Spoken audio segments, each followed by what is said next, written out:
If you're just starting your weight loss journey or starting over after previous attempts, here's the roadmap I wish someone had given me years ago. Step 1 is define your why, beyond appearance. While looking better might be part of your motivation, which is totally fine, it's not enough to sustain long-term change.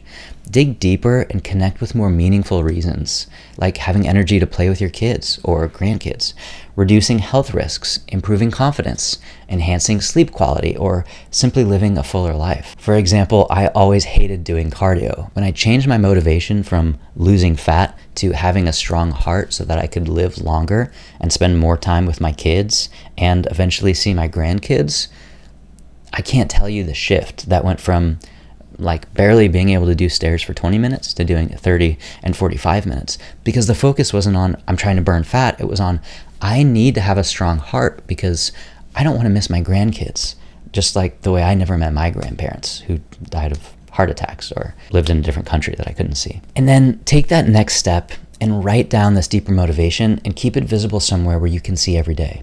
On difficult days, this compelling why will give you a reason to keep going when your willpower falters. Step 2 is conduct an honest assessment of your current habits without judgment. Before making any changes, spend a week tracking how much you eat, what you eat, how well you're sleeping, and your stress levels. Don't change anything yet, just observe with curiosity. This baseline awareness accomplishes 2 important things. It reveals patterns you might not have noticed before, and it establishes a starting point against which you can measure progress. The biggest regret that people I work with have is not taking a before picture. And I can share this because after 3-4 months, you know your body has changed in an incredible way, but you don't have any pictures to look back on and say, look how far I've come. And that is an amazing feeling.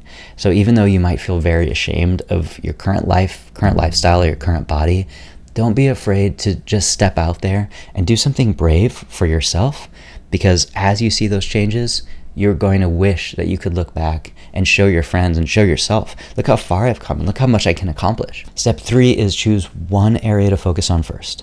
Based on your assessment of yourself, select the area that will give you the most significant return on investment.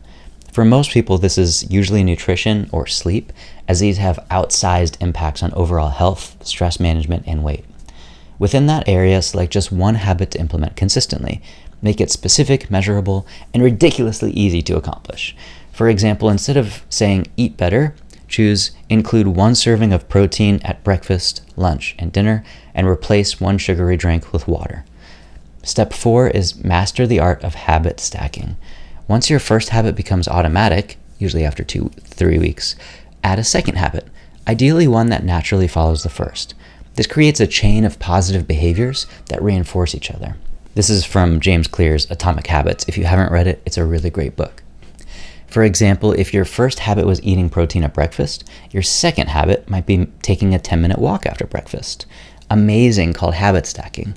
By linking the new habit to an established one, you increase the likelihood of consistency. Step 5 is implement strategic nutrition strategies based on your unique body type. We all respond differently to various nutritional approaches based on our individual bodies and metabolisms. Some people thrive with a higher carbohydrate intake, what I call carb adaptive, and others do better with higher protein, and what I call protein power types. Some function best with a balance of macronutrients and are hybrid burners. Others find success with higher fat intakes and are fat optimized types. And some people respond remarkably well to low carbohydrate approaches and are keto edge types. The key is to experiment thoughtfully and discover which approach gives you the best energy, satisfaction, and results. But you don't have to guess. I actually have a free quiz that I created that will help you determine which type you might be, and then you can try to fit your macronutrients around that type and track your body changes over time. And if you need help, you can always schedule a call, and I'd be happy to get you started on that progress. And I'm going to drop that link in the description below for you. But regardless of your type, certain nutrition principles remain universal.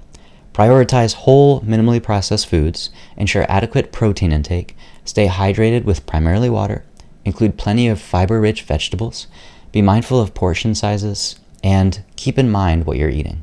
Eventually, you'll probably want to start tracking your calories because it's the easiest way to ensure that you're at the right level, just below maintenance if you're trying to burn fat, or just above maintenance if you're trying to build muscle. Or you can actually do both at the same time, and that's being right at maintenance and increasing your calorie burn, which if you have questions, just drop in the comments. I'll explain all in more detail in another video. Step 6, incorporate strategic movement that you actually enjoy.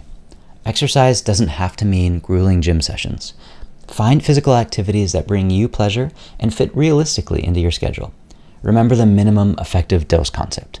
Even 3 30-minute strength training sessions per week can dramatically improve your body composition and create real change, especially when you combine with daily walking and a solid nutrition plan. Focus on consistency rather than intensity, particularly when starting out.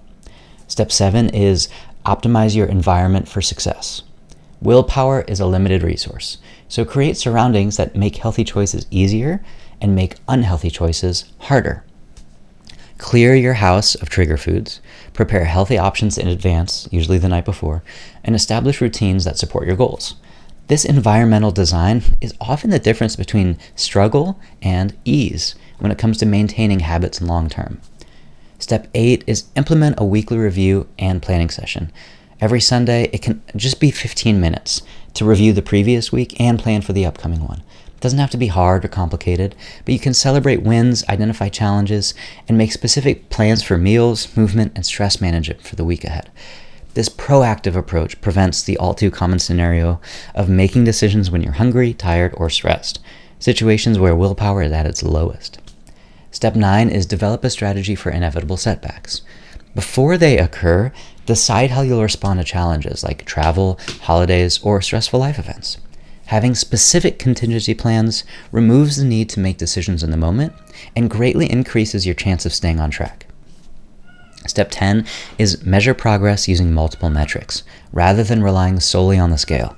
Track non-scale victories like energy levels, clothing fit, strength gains, mood improvements, and sleep quality.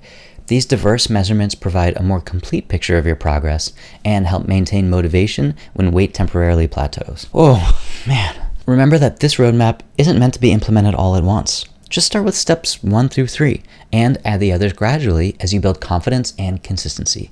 Don't get overwhelmed, just start. The goal isn't speed, it's creating sustainable changes that become your new normal. As we wrap up, I want you to envision 2 possible futures.